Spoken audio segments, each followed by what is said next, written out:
Today, I am going to walk you through how to create Figma component variant. It's very simple. I already create this container with the auto layout. What I'm gonna do, I'm gonna click on this group here, and then I'm gonna create component. So what you do, you create a component, and from that point, you can create variant by pressing on this this diamond shape with a plus, or you can go up to here, properties, and then you can create a variant too here. There's two way, but I like to do it this way. There's a second variant, as you see here. I'm gonna create a third one.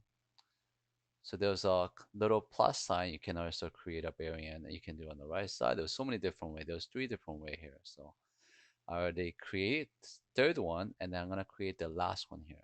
And I was gonna call this variant one, and this is two. This would be three. This would be four. And I'm gonna make it slightly different so we can tell what has changed here. So I'm gonna make that a little bit narrower, and I'm gonna make this a little bit pill shape. And this last one, I'm gonna make it smaller. So from that point, you go to asset library and then drag that instance from the master. This is the actual instance from the actual Figma component here.